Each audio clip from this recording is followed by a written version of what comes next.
All right. Well, good evening, everybody. Thank you for joining us at our July 2025 candidate spotlight here with the Green Congressional Campaign Committee. My name is Justin Beth. I'll be one of your MCs tonight. And just briefly, I'm here as part of the Green Congressional Campaign Committee, the GCCC, we sometimes like to call it. Includes Starlene Rankin, our co-chair, who's helping us moderate this tonight. We have Kalia Fitzgerald out of North Carolina. We got Hallie, who is up in Wisconsin, great media person. We got Rick Lass, who's our fundraiser, Nancy Gage, who's our treasurer currently. Don't want to delay things here tonight. So I'd like to get right into things here. And so looking forward to having this event with you guys tonight. Looking forward to hearing from the candidates, which is, really the prime thing we want to look at here. So I will pass it over to Rick here to say a few words about the committee, and looking forward to future conversations with you all. Great. Thanks so much, Justin and Starlene and everyone else on the committee, and especially to our candidates who are about to give up the next year and a half of their lives to further the cause of the Green Party and our values. I want to mention all the candidates by name. You'll be hearing from all of them tonight. We have Justin Filip from Oregon, CD4, Eduardo Quintana from Arizona, CD7, Sean Dougherty from California, CD16, Jordan Conley from Hawaii, CD1, Nancy Wallace from Maryland, CD8, and Robert Smith, who's running for Senate in the great state of Texas, my neighbor to the east here. I just want to quickly say that the Green Congressional Campaign Committee was founded for the last election cycle. We got kind of a late start, but we were able to support 6 different candidates with videos. We cut videos and ran them on social media. We also helped in some other ways that Justin's going to talk about during one of the breaks. And we did it all on a shoestring budget, and we're starting a lot earlier this year. We have great plans. So this is a fundraiser. If you can make a donation, large or small, it would be greatly appreciated. And we do have one anonymous donor who's going to match all donations up to $1,000 that are received in conjunction with this event. So your money gets doubled if you donate tonight. So with that, I want to give it back to Justin, who's going to introduce our first speaker. Thank you, Rick. So first on the agenda tonight, like to introduce Eduardo Quintana. So Eduardo is a lifelong union member and former president of the Machinist Union Local 933. He's also been a lifelong environmental, anti-war, and justice activist. So Eduardo ran just last year for Arizona's U.S. Senate seat, and where he earned 70,868 votes, or 2.3% of the votes statewide. So before I continue, I'd like to share a video that we cut and ran for Eduardo in the last election cycle. So if you give me a moment.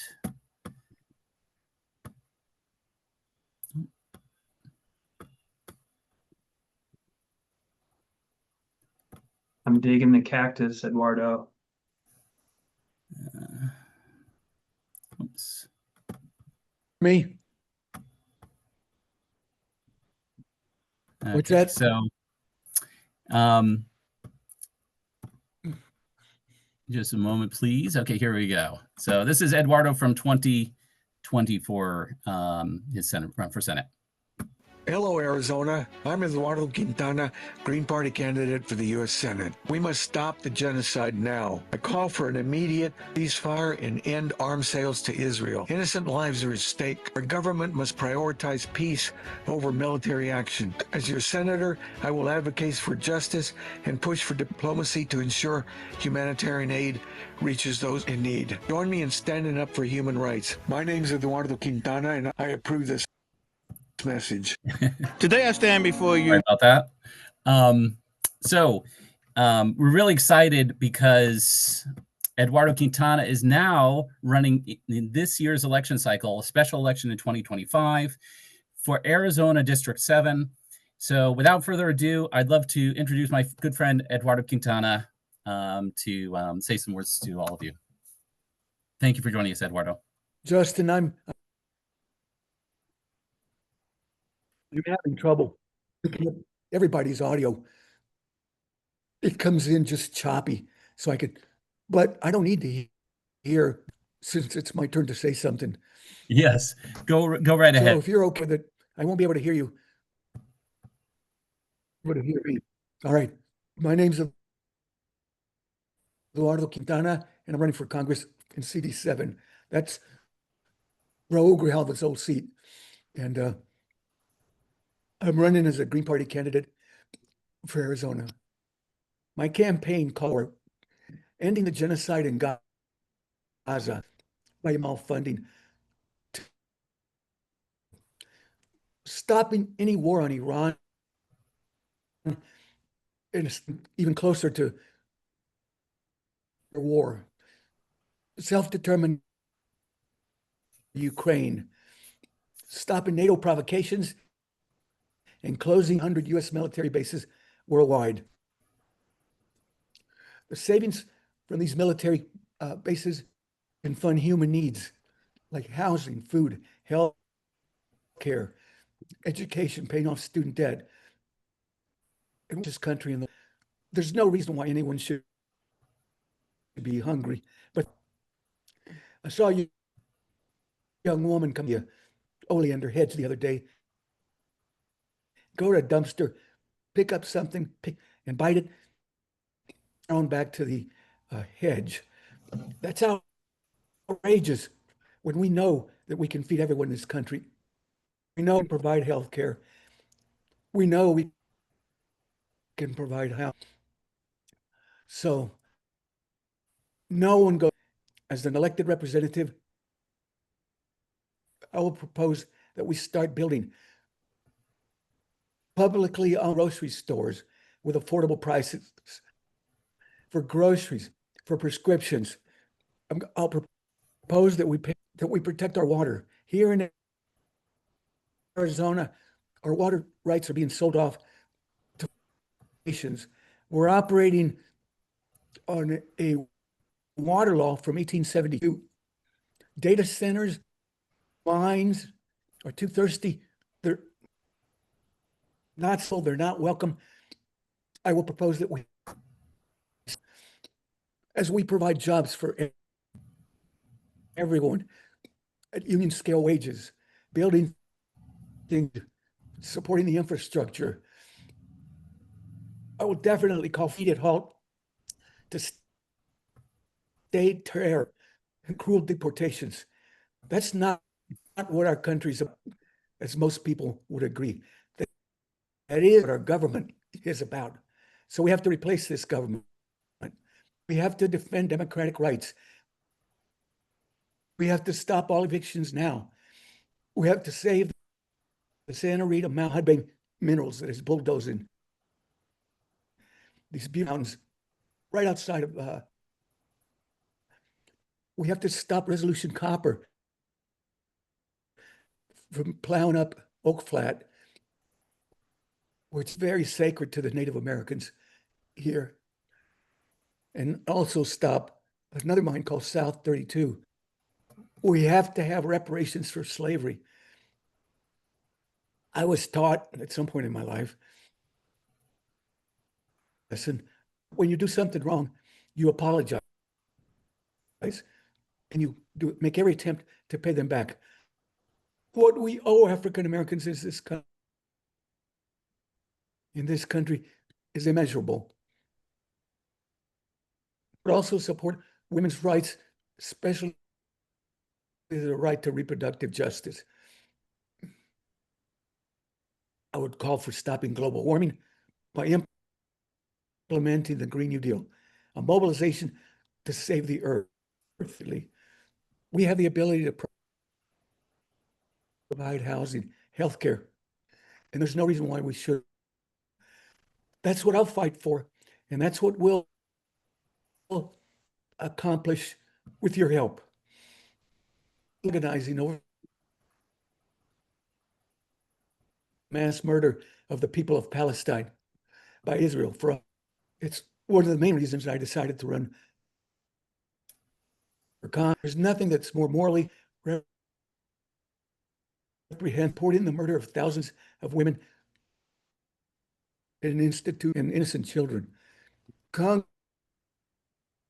controls the power of the purse. By ending military funding for Israel, Congress can stop the genocide. Elected, I plan to introduce a resolution to cut the funding for arms to Israel immediately. So, lastly, I challenge my opponents, Adelita Grijalva, Deja Fox, Gary, nope, they're gone. They lost in the primary. Okay, I challenge my opponent, Adelita Grijalva, to join me in calling for an arms embargo on ceasefire immediately. That's all. Thank you. Thank you very much, Eduardo. And I just wanted to quickly mention before I pass it back to you, Rick. Well, Justin. Oh, sorry. Go ahead, Rick. Eduardo. Eduardo, I was just going to say that next month. You're frozen. Now I can hear you. That's all right, Eduardo. I was just explaining that next month for our candidate spotlight, we're hoping to have you on just by yourself, and hopefully we'll get some of these video issues worked out. But we want to have that next candidate spotlight dedicated to your race. Go ahead, do what you need to do. All right. So next month we'll be featuring Eduardo, whose election is this September, just 8 weeks away, September 23rd. It covers the southwest corner of Arizona from Yuma over to Tucson and all points south, Nogales, and much of the U.S.-Mexico border. It's going to be a really exciting race. Our next speaker is going to be Nancy Wallace from Maryland, Congressional District 8. Nancy's been a party officer, testified many times before county and state legislatures, has run for this office twice before and for governor. She's been an environmental and democracy activist for many decades and helped co-found the county climate faith advocacy group. She also mentors immigrants and helps with native plant protection. She also co-founded a nonprofit research organization dedicated to male contraception. Without further ado, I give you Nancy Wallace. Thank you, Nancy. Hello, everybody, and good evening. It's great to see you all on the screen. My priorities are climate change, stopping violence against women and children, women and girls, and our culture of violence, and systemic level redistribution of wealth. I am so honored and thrilled to be able to run again as a candidate in order to not just bring the issues that I feel are important to the discussion here in Maryland, but to give the, frankly, majority of voters in Montgomery County, Maryland, a voice, someone who represents them and someone who cares about them. I found that essentially the voters feel so disconnected and not cared for that just getting out there and talking to voters and reaching out through social media with someone who's genuine and doesn't take corporate money, it really, really touches them. And I find it's very easy and very, very rewarding to run. On climate, I support a declaration of an emergency. I think it's World War III, and our habits and our apathy are the enemy, along with the corporate Wall Street growth paradigm, of course. And I find that resonates across the spectrum of voters, from the right to the left, and the Hispanic community. I speak Spanish and can go out. We have a large Hispanic community in my district, and everybody is concerned about climate change and really appreciates bringing that out and not just having it kind of 10th down the line where the other candidates put it. I'm running against a very popular, well-known, charismatic Democrat named Representative Jamie Raskin, and I am just delighted to have a tough opponent. And I've run against him twice before, We know each other reasonably well at this point, and my electorate is disenchanted with him. After 10 years, they really want something different in general from what they have, and as part of the American movement, wanting something different. The second item is stopping our culture of violence, first with violence against women and girls, and really just articulating that, bringing that to the fore, because it's just normalized in our culture. And from the video games that 8 and 10-year-olds are watching, that the Democrats and Republicans refuse to even apply the ratings that we use when we go to a theater. But if you watch the same thing on a video at home, it's okay somehow. And it's also very bad for the mental health of our teens. And it's stopping the socialization and very important growth stages. I understand that President Trump just defunded the federal office of on violence, stopping violence against women. So that's one easy point, but it's really incredibly deep. It's our whole culture of dominance that's been here for 400 years. And we need to say it, name it, and shift our paradigm. Federal policy should be funding caring and compassion, and not violence as grown-up adult violence with the military, or supporting violence in any other form. And the third is systemic level redistribution of wealth. Currently, 10% of America owns 50% of the property, and the bottom 50% of Americans only own 3%. And I've got some very creative ideas about how we can do this with a major one-time wealth. One of them, for instance, is creating a new concept of a fair bank, where a loan pays off the interest at the back half of the mortgage instead of the front half of the mortgage. So the resident, the owner, gets their equity first, and the banks get their equity and their profit second. And another is to reinstate various capital gains taxes, and a kind of a game, the child's game, where wherever you are, where the music stops, that's your chair if you can get one. I think we should do that with housing.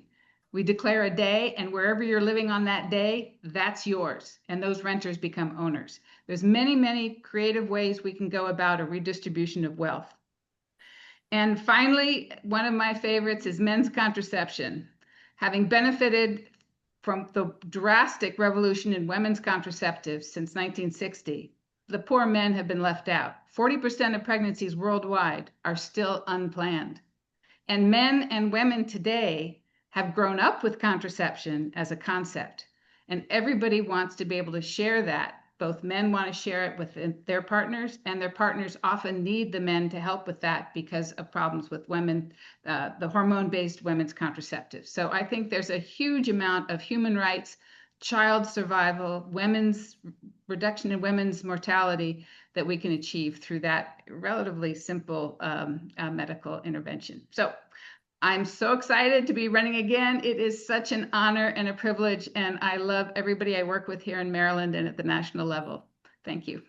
Well, thank you, Nancy. And Justin's going to go ahead and talk a little bit about what we did in 2024. And then we're going to show a couple, I'm going to speak for a second, and then we're going to show a couple more videos and get on with some more candidates. Go ahead, Justin. Yeah, thank you, Rick. And thank you, Nancy and Eduardo, so far. So talk a little bit about, what we were able to accomplish in 2024. You've already seen the video from Eduardo. Some of the other kinds of assistance we give to candidates includes getting them onto podcasts. We've been talking about possibly hosting some phone banking services for candidates that may not have that on their campaign. And, really the key to, where, these contributions count when they come into the Green Congressional Campaign Committee. In 2020, the cycle from 2023 to 2024, we only raised about $5,000, but we had a really great person on the ground helping to collect some video content, helping produce graphics for candidates and websites, all sorts of things for the candidates. And We also were very lucky to bring in Hallie Karras, who's a daughter of Pete Karras up in Wisconsin, with an extensive history or experience with doing digital advertisements. So we're talking about YouTube videos, YouTube video ads, doing ads on Facebook or other media, and also doing streaming services. So Hulu or Netflix, running banner ads for candidates. She's really fantastic at all of those kinds of things, really understanding the business. And, you know, for instance, with Eduardo Quintana's, let's see, race, you know, with his advertisements and the work we did last year, there was, we got 198,000 impressions, nearly 2,000 voters reached. We had 112 clicks, basically we had a 75.75% engagement rate. So people were very interested in seeing these videos. You know, they're very well produced, and they're also very much targeted for the candidates. So we're not wasting money trying to, you know, just casting it out on in an unorganized way. These are very targeted ads, and we're making good use of the money that we do bring in for these candidates. And we're looking forward to Eduardo's race here for the special election. And Rick, before I pass it back to you, do you mind if I show a couple of these other ads that we've done? Go for it. And then have you speak a little bit. So I'll share a couple more ads here. This first one will be Michael Dublin, and then one for from Christina Khalil for U.S. Senate in New Jersey. So just one moment while I set that up. Thank you for your patience. And all right. This is Michael Dublin. Today I stand before you not just as a candidate, but as a voice for justice. I firmly support the rights of the Palestinian people and a free Palestine, refusing to turn a blind eye to oppression anywhere. This campaign is fueled by the people, not corporate interests. Together, we can forge a future of universal health care, livable wages, and environmental justice. Are you ready to join me in this fight? My name is Michael Dublin, and I approve this message. From 2020 to 2022, the Democrats held the House, Senate, and presidency, yet they failed to act on the issues that matter the most. They ask for complete control, but when we give it to them, they can't deliver. Biden continues Trump's policies and even invited him to collaborate on immigration. Let's not forget that Harris has the endorsement of over 200 Republicans. I am the only ceasefire candidate advocating for peace and real change. We need proactive leaders, not spineless politicians. I'm not afraid of Netanyahu, Harris, or Trump. I won't be silenced or bullied. Together, we can stand up for justice and create the change we deserve. My name is Christina Khalil, and I approve this message. All right. So a couple of, you know, really great ads, great candidates that we had in the last cycle. I'll turn it over at this point to Rick, so you can speak a little bit more to some of the things, our objectives for this year in this cycle. Thanks, Justin. You know, I feel silly even bringing this up to this group, but I've been involved for 30 years, and I have never been as excited about the possibilities for Green Party candidates as I am this year. I know you all know this, that the Democrats, the most recent numbers I've seen, their approval rating is at negative 31%. Well, that's not an approval rating, that's a disapproval rating. So we know the Republicans are fascists. We know the Democrats have completely failed to be the opposition party, and that leaves a huge opening for great Green Party candidates like the ones we have here and in your local, you know, city councils, state legislatures. The other thing that got me really excited is about a week ago, Ballot Access News reported that in the states where Green Party registration is tallied, the Green percentage has gone up 5% just since the November election. So it's not just that there's an opening, it's that people see us as the alternative. And that's one of the reasons I'm really thrilled to be working with all these candidates and with this committee. So for you listening out there, I have some requests. Think about running, maybe not for Congress, maybe for Congress. You probably know our platform, you know what you're passionate about. If you're passionate enough to be here on a Wednesday night to listen to the Green Party candidates, you're probably passionate enough to run for office. If that's not your thing, help recruit candidates. Who are the community leaders in your neighborhood that are helping? Who's feeding the people on, anytime, who's out there working on housing issues? Who's out there working on environmental issues? Who's seen respected? Pitch them, talk to them about how much better and more effective they could be if they were actually making the decisions and sitting at the table where the decisions are made, instead of just doing their own thing with either no government help, little government help, or actual antagonism from the government that we're getting now. The other thing you can do is volunteer on a campaign or submit your name on our job board. We're creating like a bulletin board of people that have campaign experience, so that if a campaign is looking and they need a social media director, they can look on our job board. Star's going to put in the chat the links to how you can fill out an application for a job board or to volunteer. And you can say whether you want to do it locally or anywhere, and we'll make sure that the candidates have a chance to see that. And of course, the last thing is, if you can donate, like Justin said, we barely had $5,000 in 2024, and we did a lot, and we're going to do a lot this way too, but we're starting earlier. We're trying to do a lot more than just do the video ads this time, and really highlight these amazing candidates. So I think we're going to show the video for Justin, and then Justin's going to introduce Justin. All right. Thanks everyone for being here. Thank you, Rick. So yeah, next up, we have for our candidate for Oregon's District 4 for the House seat there, we have Justin Filip will be joining us here. And he actually ran in this race in 2024 as well. So we're glad to be working with Justin again. In that race, he earned 10,315 votes and 2.7%. We hope to do better this time. And, I think with us behind him, and again, doing the work that we're doing to help get his voice heard and in front of voters, I think we can help make an impact in that race. And I want to encourage us to think about winning these races too, right? This is not just about, getting our voices out there, but really doing more this cycle. But a little bit more about Justin. He has a bachelor's in psychology and has served on Buena Vista Parent Org, as well as the Eugene Figure Skating Club Board.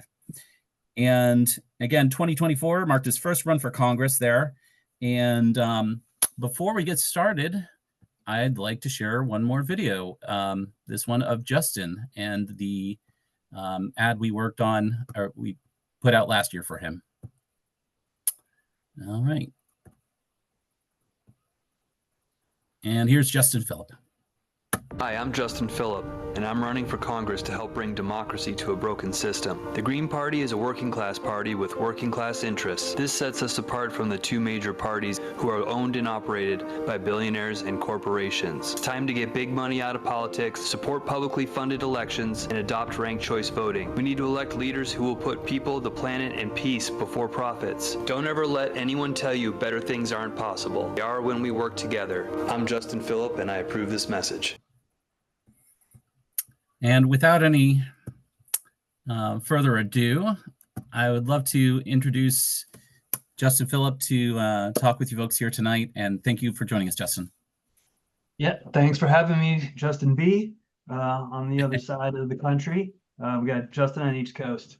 So, yeah, I mean, you gave me a couple of good segues. Yes, so, in the introduction you mentioned, I serve on, I look for ways in my community to get involved and help out in whatever capacity. So yes, I was like on the figure skating board because my daughter's involved in that.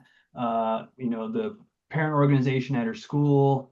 I've also was a founding member of the University of Oregon Faculty and Staff for Justice in Palestine. Very involved in the student encampment on campus at that time. I just wanted to mention that because that was a big part of my campaign last time. But you mentioned something about trying to win, and I think that's how I want to use my time today, talking about how we win. We just had our summer convention in Oregon, and we invited Butch Ware and Shama Sawant to join us. to share their insights. And Butch really challenged us to have a shift in mindset.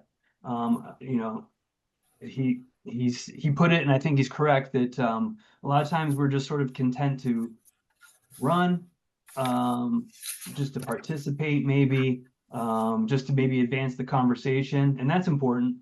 That's definitely important. We definitely, you know, if we don't run campaigns, certain issues would never be talked about.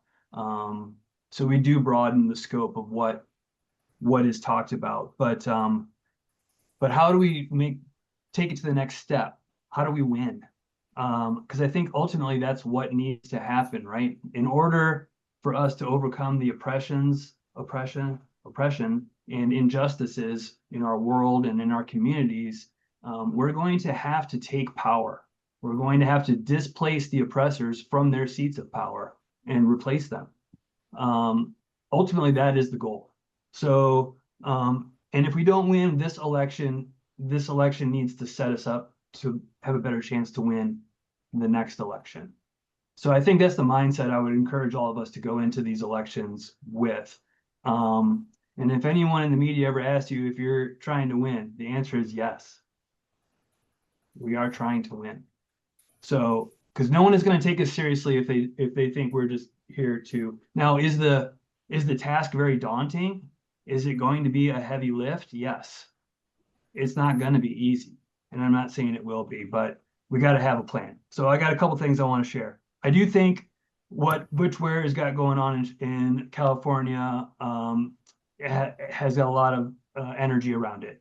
And I really love his model of direct action plus mutual aid plus electoral politics.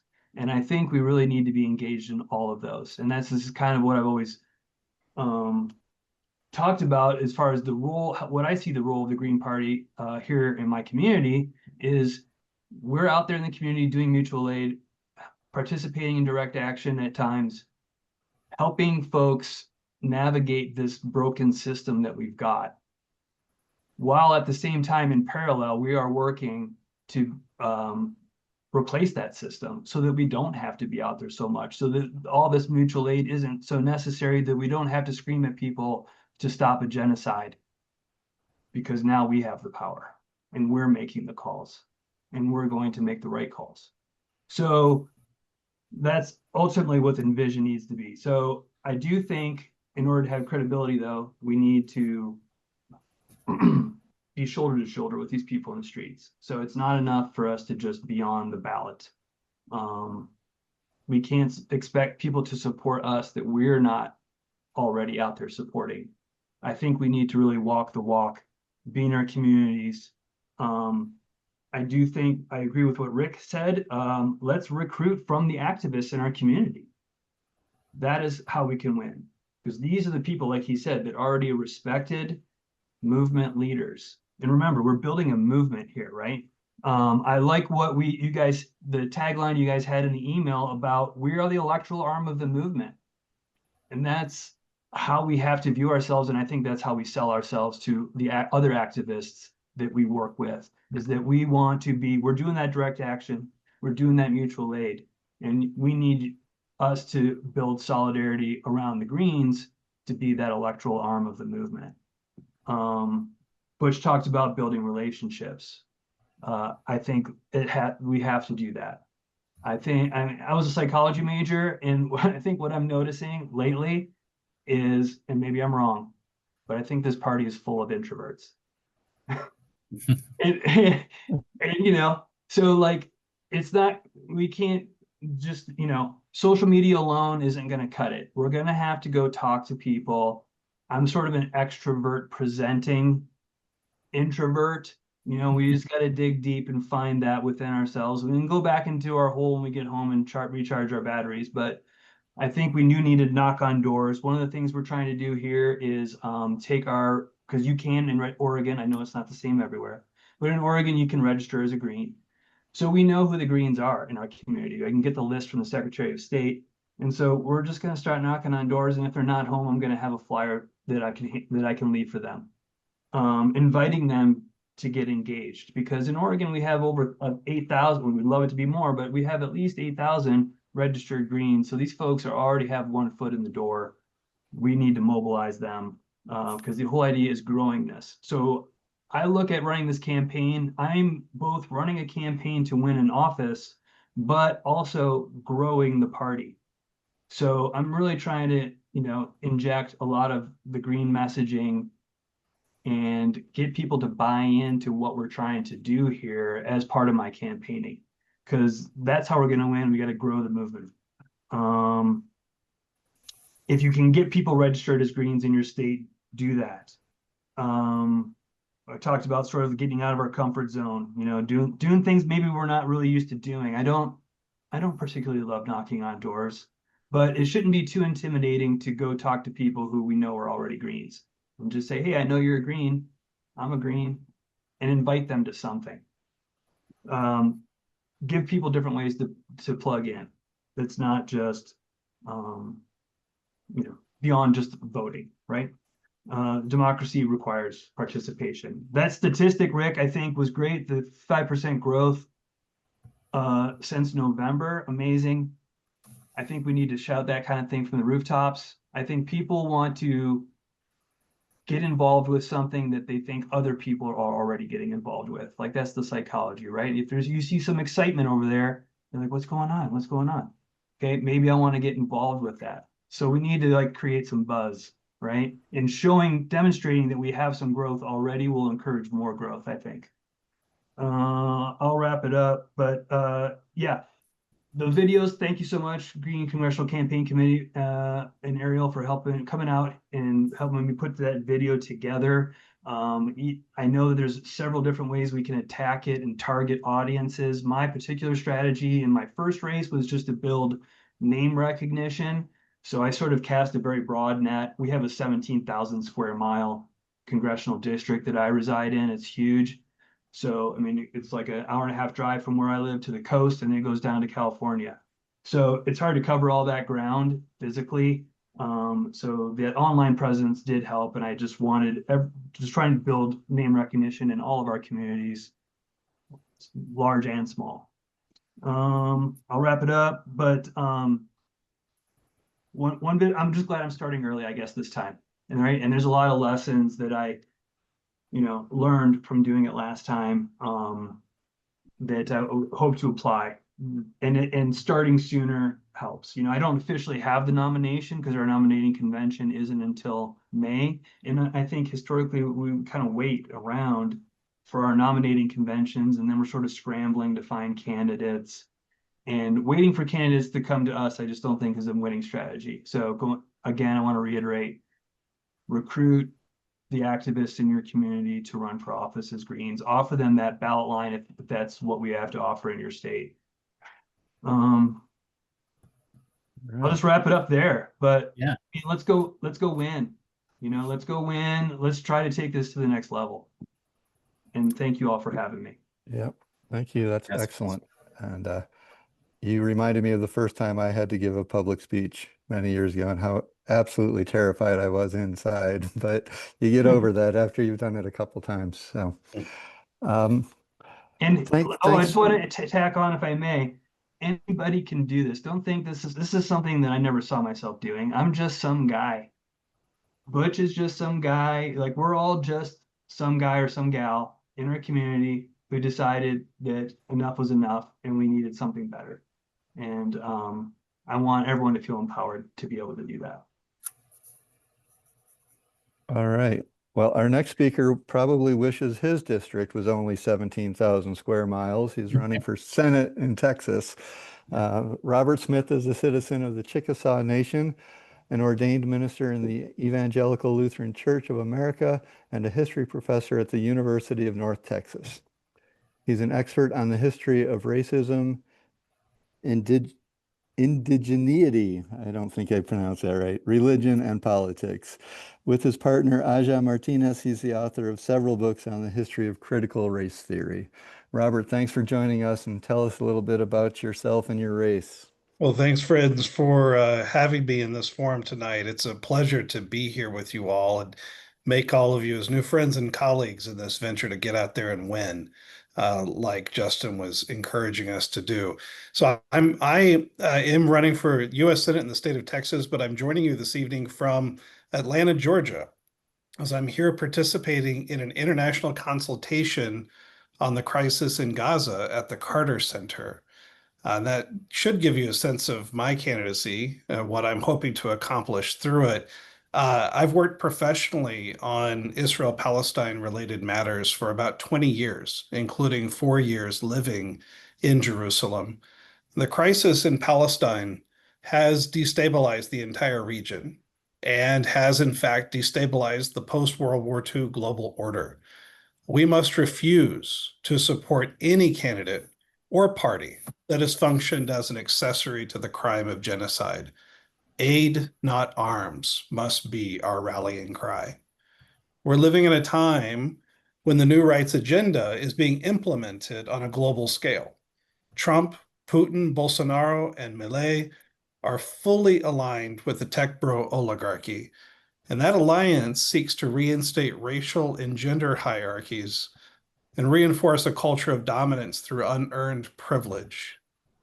Texas currently is dominated by the worst forms of white Christian nationalist politics, but the people have a strong commitment to pragmatic common sense, and that's where the Green Party comes in. The Green Party is committed to speaking out faithfully for the well-being of all the people in our state. One of the unique aspects of my candidacy and how I was recruited to this candidacy is that I'm proud to work with Muslim partners throughout the state of Texas, even as that growing community's attempts to engage in urban planning and community-based development are subject to Islamophobic attacks, all the way up from our governor and lieutenant governor attacking these communities that are simply seeking to find places to live. In terms of domestic policy, I believe strongly that access to quality healthcare is a human right and that the U.S. must restore and pursue science-based approaches to environmental policies, including working with the burgeoning renewable resource industry in the state of Texas. And as a citizen of the Chickasaw Nation, I am committed to protecting tribal sovereignty at every level, respecting tribal nations as partners that must be respected by the U.S. federal government. And as a native, I close with this, strongly saying that no human being is illegal on stolen land. The racist, draconian policies targeting non-white migrants must be ended immediately. So thank you again for letting me join this wonderful conversation. I'm happy to be with you.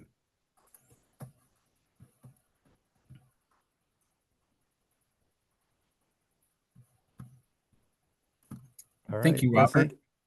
Sorry, go ahead, Rick. I think it's your turn. I was waiting for you. I right. think it's your turn. You know, I think there's not a whole much more to add. I did want to point out that in the chat, Starlene has been posting all these great candidates' websites, as well as some of the links to how you can get involved with our committee. We're always looking for volunteers. We're always looking for people that have campaign experience as well. And we'd love to have you helping out. It's going to be an exciting election year. I think we should probably just continue to hear from the candidates. That's why everyone's here, unless you had something you wanted to interject, Justin. Well, yeah, I think you kind of touched on it. The job boards, we really want to, talk about, what we're planning for doing in 2026. We need the people to sign up for those job boards.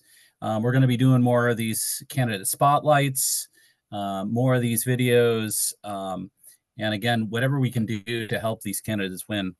No, and hearing from the candidates tonight, I mean, this is really wonderful. This is why we're here, and really exciting. Rick, were you going to introduce Jordan next? I think that's next on our list. Yep, Jordan comes from the great state of Hawaii. It's still the middle of the day out there, or getting close to the end. Jordan knows that this two-party system has failed us, and lesser evil voting has gotten us exactly where we are today. He's running as a Green because the Green Party is a movement that fights unapologetically for the people. We, the people, need to power it. He says, join, vote, and run. We need you to join the Green Party and vote at the very least, and then people need to be able to run. Jordan and the committee have had several conversations. He's got a great view of a 50-state strategy. We can't just have isolated pockets of Green Party activism, and we need to spread around this country. And I think he's absolutely right. So, Jordan, please take it away.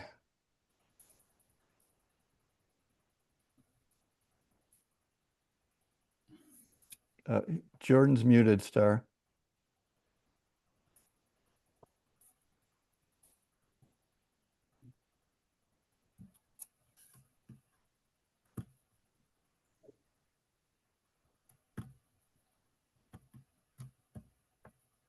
Okay, sorry about that. Aloha. Thank you everybody for coming and being here. This is my introduction speech, and not only that, I'm gonna make it a call to action for just the citizenry. Let's see. First, my name is Jordan Conley. I'm running for U.S. House of Representatives, representing the Green Party in 2026. Let's see, from about 18 years old to 30 years old, I was a bartender. I just like to talk to people and help people out. And to me, I was really trying to make everybody's day, trying to make everybody's life a little bit better. And after a while, I felt like I wasn't quite doing enough. So I became a personal trainer at about 30, so I could help other people a little bit more, like for like a life thing, right? You know, kids, older people, just, train, live a healthier life. Let's see. So Hawaii is let's see, like the nation is in crisis, right? Yeah. Families are being priced out of our homes.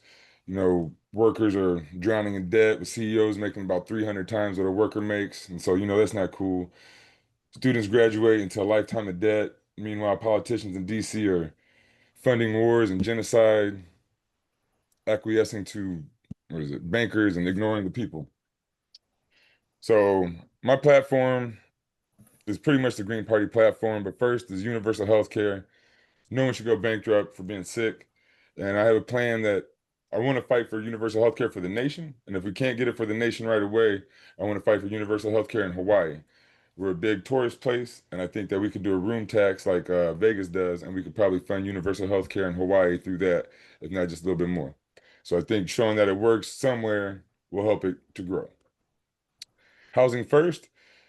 We have 4 to 6 times the empty homes as we have homeless people. And I like how what was your name? I think it was Nancy said that like the musical chairs thing, whatever house you're in on a certain day becomes your own home. I had a thought that like the empty homes or the empty buildings that aren't being used, the government should buy them and then either sell them out to the people that need them or just rent them out cheap or give them away. Either way, like similar to that, but I just figured the government would buy them. Free state, college, and universal pre-K. That's pretty self-explanatory. Ending all wars, going along with the genocide in Gaza, but all wars in general. And that's a Green Party thing, but that's a me thing too. I'm very anti-violence or whatnot. And cleaning out corruption. Like if I get into Congress, I will call out the shady people in Congress. I will try to force a vote on Medicare for all, try to force a vote on a higher minimum wage, try to force votes on pretty much all the things that we want, no wars, the genocide, all that. And then the people that vote against the way we would want, like against the minimum wage, against universal health care, I'll call them out. I would go on TV, go on shows and just say, oh, these people are the ones who voted against this. We need to vote them out. And that'll help, get us to where we need to be. So why me? Why not? Like what was his name? Justin said, we're just regular people, right? I've never wanted to be a politician. I'm 45, never ran for office, never tried to take power. What happened to me was I started a nonprofit in 2016 called Hapamana, Hapamana. You can look it up on YouTube. I did a lot of work with at-risk youth, just bringing opportunity to at-risk youth. And so when COVID hit, my whole nonprofit is about bringing people together. COVID, we couldn't bring people together. We had to stay away and all that. And so it really slowed down my nonprofit. And then it just, so it ended we started to build a food forest actually in about 2021 while we couldn't get people together. And we built it for about 4 or 5 months, and then we had a forest fire and it burned down. So, but that's something I want to do is bring food forests and things to low income areas.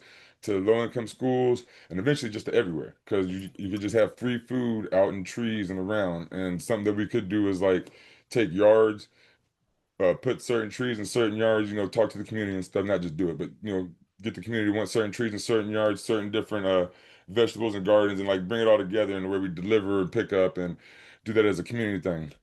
Kind of what Justin was talking about too. And so I'm a coach. Like how he said, I'm also on the IA neighborhood board. So I think that as the Green Party, we should look into neighborhood boards, city councils, school boards.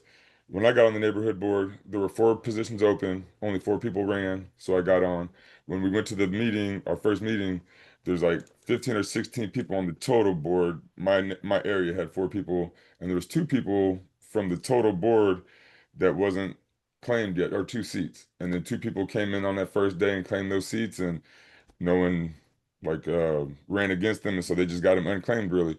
So I think that we could get a lot done doing that, get a lot more say, get a lot more word out, doing things like that. Let's see.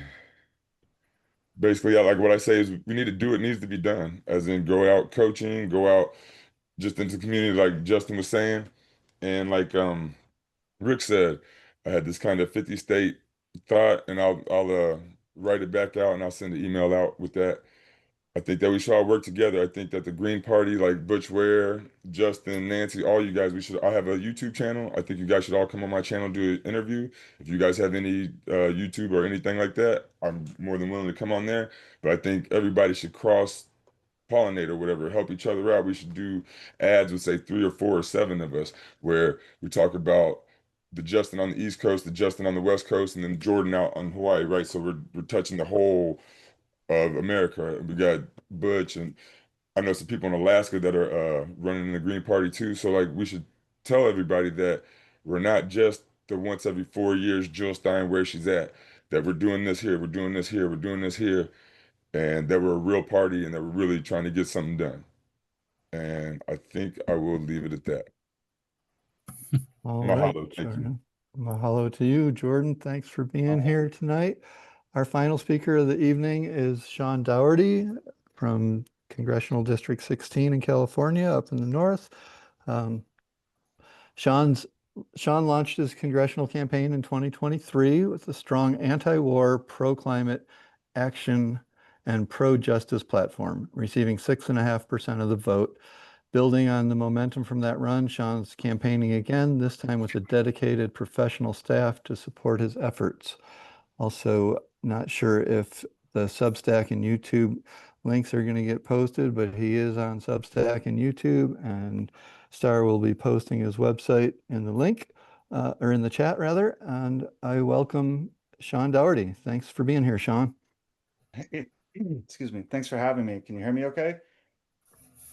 Yeah. Okay, great. Yeah, so it's actually Congressional District 19.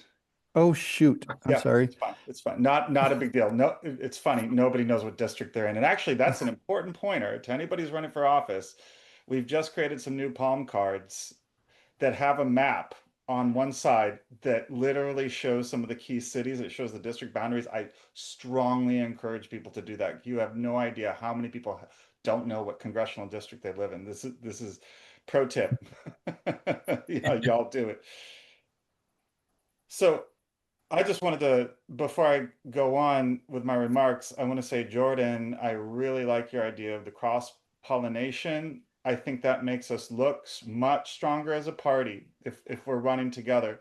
I just had my campaign kickoff, my official launch event about a week ago, and I had a congressional candidate. He's running for the Green Party for the first time, and he joined. I am all for us boosting each other. It makes all of us stronger if we work together. So Jordan, I hope that you follow through on that, and you can certainly reach out to my campaign. I would love to do a show with you. So the incumbent I'm running against, Jimmy Panetta, is AIPAC owned.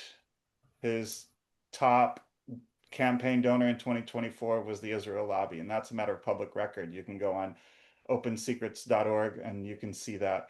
And his constituents are coming to understand that, and they're coming to understand the significance of that.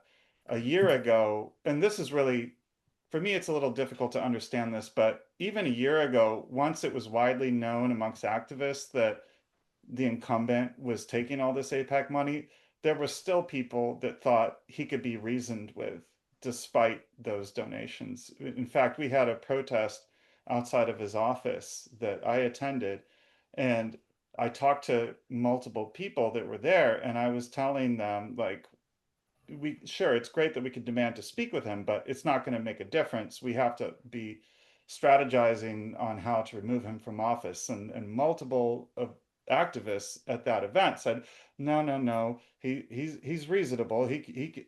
We just need to talk to him, Sean. We just need to talk to him. And now, 1 year later, one of those people ended up being a plaintiff on the Taxpayers Against Genocide class action lawsuit, in which my incumbent, Jimmy Panetta, was a defendant. So like that's how far the constituents have shifted in just a year. I really think in my district, he's vulnerable in a way that he never has been. He's been in office for almost 10 years.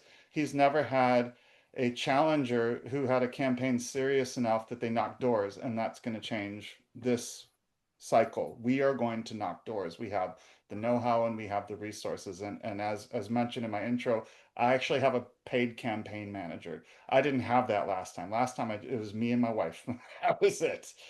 But and I need to mention that part of my strength, and I should talk, I actually want people who are running for office to learn a little bit from the last time that I ran, because there are 4 counties in my district, and I did really well in 2 of them and not so great in the other 2. So I did above 7% in 2 counties and about 2% in the other 2 counties. And I think it has less to do with party affiliation and more to do with connections with activist groups. And so I'm repeating what some other people have said, but I think this is really key, because I was the same candidate in all 4 counties, but I did dramatically different in each county. In Santa Clara County, where I got about 7%, I was strongly plugged in with the Muslim American community. They were inviting me to their events. I was going, I was speaking, I was going to mosques, I was passing out flyers. Okay, there were people going out for me, putting up yard signs along the roads and at busy intersections. So we got above 7% there. In Santa Cruz County, similar story. It wasn't the Muslim community, it was the kind of Bernie-crats. I was plugged in with the Bernie-crats, and the Bernie-crats were knocking doors with a slate flyer that I was on. So it wasn't just me, they were promoting some other candidates as well. So they were getting the word out that way, knocking doors. The other 2 counties didn't really have a connection. But what's really encouraging about Monterey County, where that was one of my weak counties, 2%, Gabriel Medina won, he's a Green, he won office running for school board against a Republican incumbent. He ousted a Republican incumbent. So Gabe is in a conservative district, or that's how people would describe it. But he went and knocked doors, and he found that the people he spoke with were thrilled that there was someone that wasn't a Democrat or a Republican, and they were able to listen to his position on the issues. Now, it just so happened in this race, it's probably nationally people aren't aware of this, but ethnic studies is a really big a hot topic in California, and it was in that district, that school board district particularly, and it really had to do with an effort by Zionists to erase Palestinians from the school curriculum. And so Gabe took a really strong position on that, and he did an effective job of tying the plight of the Palestinians to the plight of his own Chicano community. I think it was, and that was very compelling, and I think that's why he won. And so I think we're going to make inroads in Monterey County there as well. But I want to just repeat what I've heard some other people say in this forum today, is that the way that we win is by plugging into these networks. It's sort of the Mamdani model. And without getting too much into Mamdani, I think we should be inspired by his primary victory. And why did he win? Partly it was because he had those 50,000 plus volunteers knocking doors. He also had a savvy social media campaign. And I think we need to have both of those things. But the first thing is you got to plug into your networks, and it can't be just the Green Party. You can't just reach out to the Green Party. You have to reach out to other networks as well. Like I reached out to the Bernie-crats, I reached out to the Muslim American community. Everybody needs to be doing that stuff. And I have gone way over my 5 minutes. So let me just let me just say, I'm just going to tell you all the way that I'm going to be running as a candidate is I'm running as Mr. Rogers is how I like to put it. I'm going to be, I'll be very openly pro-Palestine. I will be posing in photos next to people wearing keffiyeh. I will be posing next to people flying the Palestinian flag. I myself will not be doing that stuff. I'm going to be presenting myself as this ordinary guy, this Mr. Rogers, this compassionate, normal guy. Like I'm not trying to present myself as a radical. I'm just like, I just got these common sense solutions. That's the way I'm going to approach it. Yeah, I'm going to be feeding them socialist policies, but I won't be calling them socialist. That's kind of my approach to it, because the American discourse is really perverse. The words have come to mean nothing. But all right, I'm way over my time. I want to thank everybody. I'm really excited, and I hope that the people on this call and the subsequent spotlighted candidates can get together and help each other by cross-pollinating, as Jordan put it. I think that's great. So anyway, thank you for your time. Thank you, Sean. And thanks for all of our candidates that came here tonight. I'd like to say a few words, and then I think after that, I'll hand it over to Rick, and maybe we'll have a little time for Q&A. We've gone a little over an hour maybe, but hopefully you all are enjoying this program. So this cross-pollination idea is beautiful, and I'm so glad that it's come up so many times. This segment of the candidate spotlight, Rick asked me to talk about, when we win, but I also want to focus on why it's the time to win, for us to win. And it is the time for us to win because of this huge unpopularity of Democrats and Republicans. The issues are so important right now. We're talking about ending genocide, getting people health care that they need. All these policies for human rights, social justice. It is so timely, and our voices, have started to, catch fire. And, so many times, we are the leaders of these big policy ideas. The Green New Deal was not a thing if not for the Green Party, right? Which has been stolen by the Democrats. And, so we have challenges in all of our races, but also with these challenges come huge opportunities too, right? So let's talk about Sean Doherty's race. In helping out his race, right? We've got to focus on helping him out in the primary that actually takes place in June, I believe, of next year.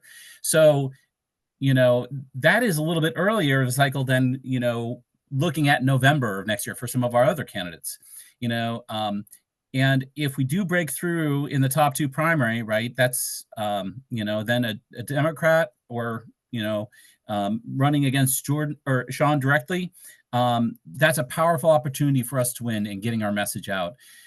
Also, let's talk about too, again, this idea of how we win. And, this has come up a number of times too, this idea of synergistic campaigning, where Sean is going out to meet with local candidates in his district, helping out with their races as well. They're going to help out with his race. Sean's efforts in California District 19 are going to help out Butch Ware in his race for governor. So these races for Congress are super important. And we're running around the country. And again, this idea of cross-pollination, my hope is that with the GCCC and these candidates coming together, that we build a strong coalition of people running for Congress where people are clear on the policy mission of the Green Party. Medicare for all, housing for all, ending wars and genocide. And we can say that we are running not just one or two candidates for Congress, but we're running a slate of, however many we can end up getting in 2026. And again, as Rick was saying, please, if you're thinking about running, and as others have encouraged, think about figuring that out sooner rather than later. And let's get you involved with the GCCC and what can we do to help you out. Again, we have a lot of ideas on how we're going to help our candidates, doing some of the same things we did in 2024 with doing advertisements for candidates. Again, we talked about doing possibly some specialized phone banking for candidates. Doing these job boards, I think, will help get people the campaign help that they need. Somebody knows how to be a treasurer, they can help out a campaign that is struggling to find a treasurer. So please get involved with this effort. These candidates are stepping up. I think that's the least we can do is, if we're not running for office ourselves, and, I'm one to speak, I enjoy helping these candidates out. I think it's important we give them every help that we can, every bit of help we can. So thank you so much all for being here tonight with the candidates. I'm going to pass it over to Rick. I think there's a really wonderful program. Looking forward to next month's spotlight when we focus on Eduardo and his race for the special election this year. It's coming right up in September. I'll pass it over to Rick, and thanks again. All right, Justin, thank you. And I don't know if you mentioned this earlier or not, but one of the things that our committee members have been doing is going to local and state party meetings by Zoom and talking about candidate recruitment and candidate support. This committee is all about helping to build local campaigns as well as local parties as well as helping candidates. So if you're in the audience and you're thinking about running, or you know someone and you want one of us to come visit, please send us a note. This is being recorded and it will be put on our YouTube channel soon. We're going to be unveiling a new website shortly, and a link to all of our candidate spotlights. This is our 4th so far, are going to be there. And we are going to stay on. Some of the candidates have agreed to stay on and answer some questions. We won't stay too late. We want to respect everyone's time. It's getting late on the East Coast and all that. But just one more pitch for if you can help out any one of these candidates. We put all their websites in the chat. Please make a donation directly to one of them, or make a donation to our committee, or both. And remember, a donation to us is being matched by a generous donor tonight. These are fundraisers, so we'd like to be able to take some money home. We're working on our budget for the coming year right now, and if you can make a recurring donation, even if it's $5 a month or $50 a month or whatever you can afford, that really helps us budget. I don't need to talk much more about money, but unfortunately, we have to follow the rules of politics until we have enough power to change them. And one of the rules is you need money to advertise your campaigns. So thanks again, everyone, for being here. If you want to stay for the question and answer, you're welcome to. Otherwise, we'll see you next month, the last Thursday of the month. We're Wednesday tonight because of the A&M.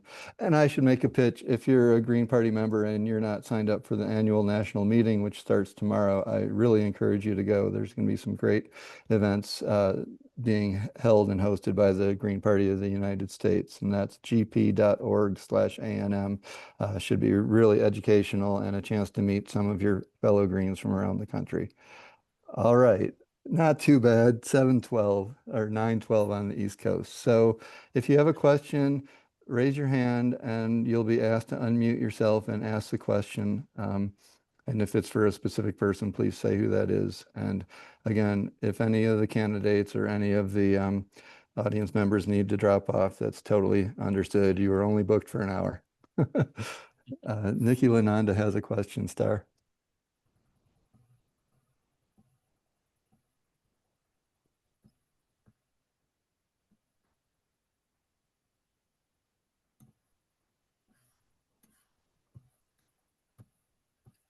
Rick, thank you very much. Starlin, thank you for unmuting me. When I was trying, it didn't work. Let's see. So, Rick, oh, look at that. Just when I go to speak, the whole thing disappeared. I'm coming back. There you are. Okay, I'm going to not touch it. I'm not going to put on my video because I live in Hawaii and you can imagine how I'm dressed. I live out in the jungle. I want to make a couple of first of all, or second of all, or 10th of all, if I go over 20 minutes, cut me off. I was so impressed with all 6 candidates, and I'm looking at the screen and one seems to disappear or my short-term memory's gone. But it was like one of the 6 candidates is missing, so I'm not sure who it is. But each one had something that was really brilliant. I was impressed with that. We have people who had no idea what the Green Party was until at some time and then decided to join and run for office. And we have some people like me that have been around for 35 years and have been active with the Greens. So I really appreciate that. We have all kinds. We reach out to Greens who to run for office, and we reach out to activists. And there's different reasons to do that. So the candidates, I saw some people are challenging really popular candidates, elected officials. And I always wonder why some people do that. And I don't want to get in because that would be a whole discussion. But the first person I want to talk about in particular is Jordan. Because Jordan is running for office. We've never met. I never heard of him. And then all of a sudden, a few months ago, he got involved and he said he's thinking of running for office. Now, he is standing for office. First, let me say, and this is not personal, I am not going to vote for you, Jordan. That's just the way it is. I see no reason to vote for you because Hawaii has 2 congressional districts and he lives in the other one. But the person that he's running against is Ed Case, a flag-waving blue dog Democrat who is so vulnerable. I don't want to talk about I'm not going to place any bets, but he's someone that a lot of Democrats, you can see on different sites that I'm on, people just cutting the shit out of him because he votes quite often with the Republicans. So Jordan has a race that is possible. And he also, because the district I live in has 8 islands. He lives on Oahu and it's 1 island. So at least he has the potential of driving around. I've been a candidate and my district for All the right. state house. So, Nick, yes, this was a Rick. question and answer period, not a okay. not a Okay. testimonial for our great candidates. And there's other people with their hands up. So if you have a quick Okay, question, well, it's ask the it. middle of the Otherwise, afternoon. Thank you, Rick. So it's the middle of the afternoon here. All right, so I'm gonna, all right, well, if you don't want any more comments, then I'll stop at that point. I mean, this is an opportunity, I think, to cross-reference something Jordan talked about. And I really like some of the things that some of the people said that are different than what we hear normally with, our run-of-the-mill candidates. Okay, so I'll stop. Thank you for doing this. Thank you for having it in the middle of the afternoon. And I'm glad that you mentioned about the National Convention, which starts tomorrow. And maybe I'll bother you there, Justin, Rick. And Justin, thank you both. right. Okay, so good luck, everyone. Thank you, Nikki. for all your support. So I have 2 more people on stack, and I think we should probably just end it there. But I think next up we have El Van Denberg. Hopefully I'm saying that correctly. Yes. I will. Oh, there you go. Love to hear your question. Okay. I just want to know, not to any particular candidate, but what is your plan to organize non-voters? Because that's our biggest organizing block. And there was another part, but that's okay. Let's just stick with that. Great question. Any of the candidates want to try to field that? I think we kind of talked to this. Justin Filip has his hand up. Oh yeah, Justin, go ahead. Do we need to unmute you? All right, I'm unmuted. Okay, this is the conversations I have all the time among activists in my community because a lot of them have largely checked out, right? And for good reason. What I hear a lot of times is we're not going to vote our way out of this. But my counter to that is we're not going to mutual aid our way out of this either. As long as the oppressors are in power, we're at the mercy of them. So, these things aren't mutually exclusive. And that's why I love Butch's model about mutual aid plus direct action plus electoral politics. It doesn't have to be one or the other. And I really want to encourage people that do the first two to also do the third one. I mean, it's really not that much more effort, right? I mean, it's probably they're probably putting way more effort into their direct aid or direct actions in mutual aid than they are into filling out a bubble once or twice a year, right? So it's a tough sell though, right? Because so many people have been let down by the system. They just don't think there's a way. But I think if we, I'm very much like to put together like the philosophical argument. If you take a premise, then it must follow. So if the premise is that, the problem is money in politics, and we accept the fact that the two major parties are owned and operated by billionaires and corporations, then it follows we need to build people power in direct opposition to those two major parties. A lot of people have different ways about how we're going to like come to the next system, but I would press them on how are you going to get from point A to point B, I mean, we could be a big green tent for all of the leftists, whether they be whatever flavor of socialist or even the communists, right? Because we're much more ideologically aligned than we are with the two corporate parties. So, I don't think a violent revolution is very realistic. As much as I would love to see a mass workers' strike, I don't know if that's very realistic because the extent of we're the exception, and we sometimes operate in a bubble, and sometimes our activist communities operate in a bubble where we think everyone is like this politically engaged. They're not, right? The extent of most people's political engagement is participating in elections. That's just about it, right? So, I mean, they barely follow the news. That's most people. We have to understand that reality that we're dealing with. So, I mean, campaigns can be educational. I call some of what I do campaign journalism, because some of the things I talk about, they would never know it from the local media's coverage, right? But I'll leave it at that because I know Sean has some thoughts and Nancy too. Yeah, let's go to Nancy and then to Sean, and then we'll pick up the next question. Great question, by the way, Elle, and great answer, Justin. I remember that from earlier, you talking about doing mutual aid and running. Go ahead, Nancy. I think it's the key question because 41% of eligible voters didn't vote in the presidential campaign last year.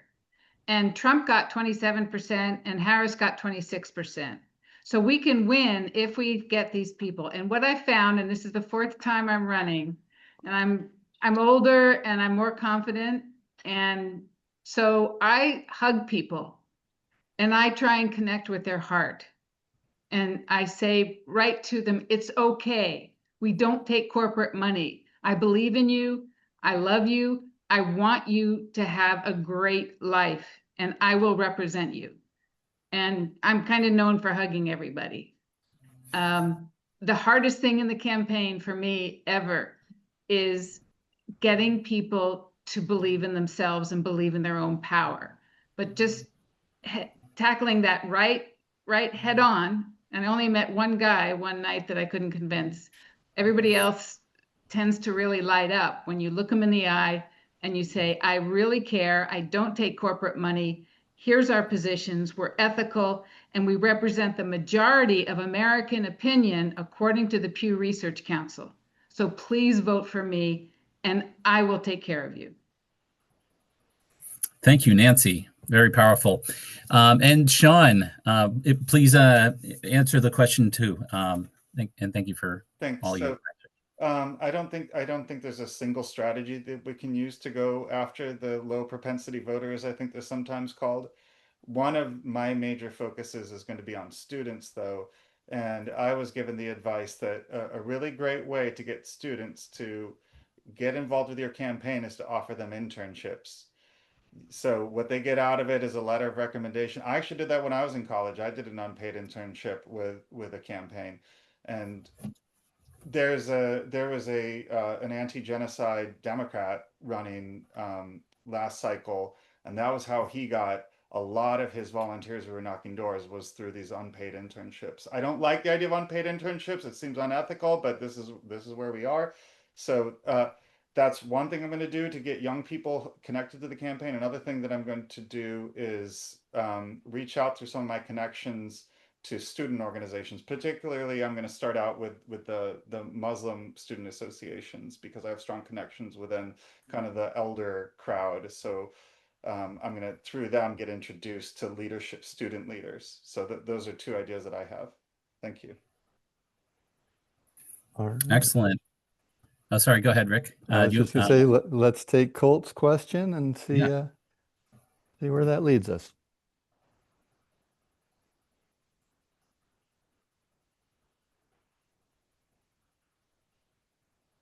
Oh, you were unmuted for a second. There. Hello, do y'all hear me? Yep. Okay. So I was just wondering, this was touched on a little bit, but I want to know from the congressional candidates, in what ways are you currently utilizing local campaigns and already elected local officials, especially like people like Sean Dougherty, who lives in California and is running in California? I would know that California has dozens of already elected Greens, because I genuinely find joy in checking the Green election database. So I was just wondering that. And I have another question after this one too, which is, I know that y'all tend to reach out to Muslims because of stuff like Palestine and other groups, but I was wondering, I myself am a Roman Catholic. Can y'all start reaching out to Catholic communities or just Christian communities in general? Because a lot of them have very progressive social justice, economic, and environmental beliefs. So I just think that would be a really good group for y'all to reach out to. Thank you. That's all.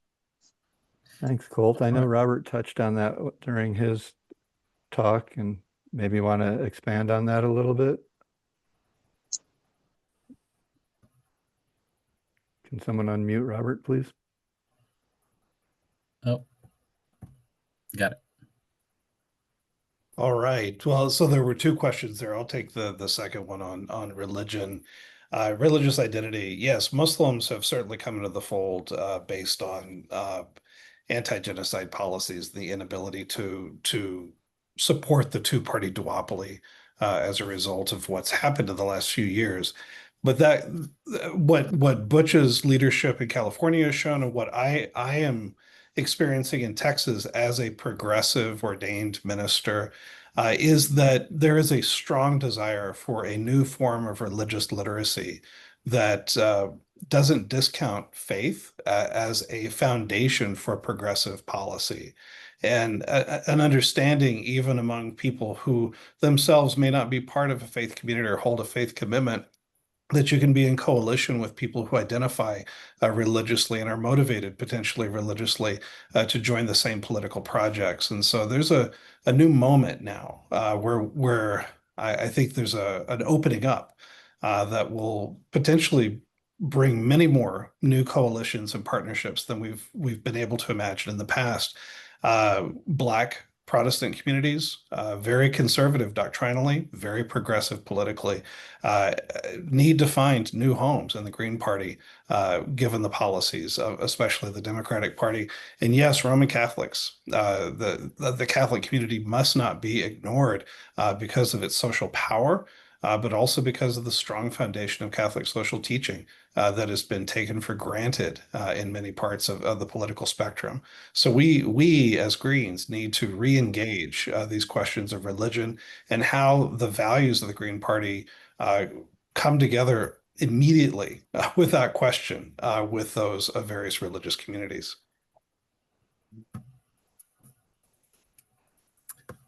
Excellent. Looks like Justin Philip, thank you for that answer, by the way, Robert. Justin Philip, would you like to speak to this? Well, I just want to piggyback and ask a question of, I think Robert and Sean, you both speak very well, eloquently, I think, and represent us very well. My question is, to piggyback off of Colt's question, is how do you approach these conversations with these like faith-based groups? Historically, obviously, faith-based groups have played a large role in like the civil rights movement and things like that. And I do agree it's maybe an underutilized sort of relationship, or it's a relationship that we haven't built and should be building. So how do you approach those conversations? So for me, I think the main question for us is to make sure that when we approach those communities, we know something about them, right? First, and not enter in with presuppositions about them. Allow them to speak for themselves, to present themselves and their own commitments. So as I'm a minister in a church called the Evangelical Lutheran Church in America. Well, that word evangelical scares a lot of folks off because it seems to be primarily a political identity rather than a religious identity these days. But our use of the word evangelical goes back to the 1500s. It's not a 1920s or 1960s way of using that word. The other, when it comes to Catholics, for instance, there's no such thing as a standard Catholic. Everybody belongs to their own traditions, their own pathways in this massive tradition with a ton of internal diversity. And that's the sort of thing that we need to be open to learning from. So again, I'm here in Atlanta at the Carter Center. So Carter was a Southern Baptist, but he was rejected by evangelicals in his own time, which is why Reagan got elected in 1980. And paying attention to those political dynamics within religious communities and the shifts that are occurring right now among evangelicals, especially younger evangelicals who are disaffiliated and looking for a new form of faithful identity, the Greens are right there and offering alternatives that frankly we need to be conversant in those movements so that we can provide a political home for those folks. Thank you, Robert. And good conversation on this, reaching out to other faith-based groups. We have one more question that I think we'll take, but before we do that, I want to point out somebody who joined us here tonight, another candidate, Kymone Freeman, who's running for representative in District of Columbia. I dropped his website down in the chat. So he's running in 2026, Freeman for Congress, right next door to Nancy Wallace. And you can also follow Kymone at Guerrilla Artist on X.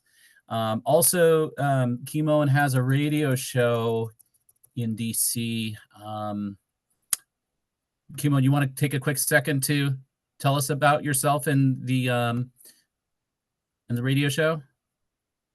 First, let me apologize to the organizers of this, and thank you for facilitating this. I was in a minor accident that delayed me. So if anybody wants to buy a Tesla, let me know.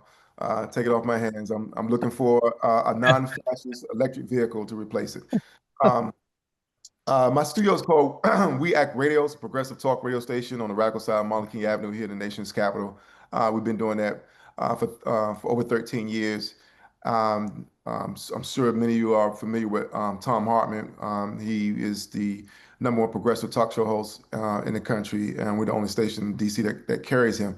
Not a big third-party supporter. I've been working on him, but if you guys ever have any content, anything we can do, we do have a national outlook on this platform, and we'd love to share your content. Am I responding to a question, or that was just my introduction? Well, yeah, and again, Kymone, thank you for joining us here at the end, and I'm glad that we got to talk about your campaign a little bit. Kymone also, by the way, for those of you who didn't know, he ran last election cycle. How did you do in your election? I got more votes than Donald Trump got in Washington, D.C. on his best night, so I feel that's a small victory.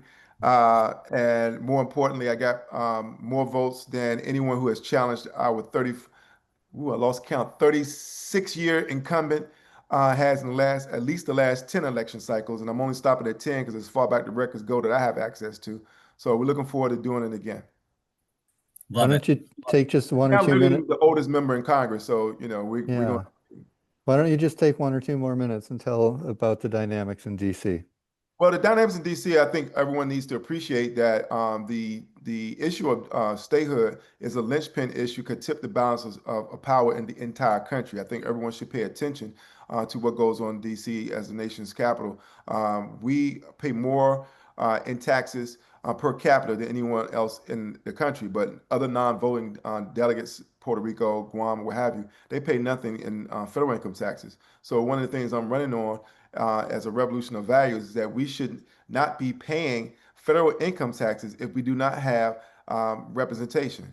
And I think that that is an issue that really resonates with a lot of people. And I also think it's an issue that could resonate nationally as a way to peacefully resist autocracy, a peaceful way to resist fascism. Not saying that you have to risk your house and your assets and everything you work for. I'm saying just by endorsing the notion of tax resistance as a policy, just by the talk of it, is enough to shake the powers that be, and we could get a lot done just by that threat.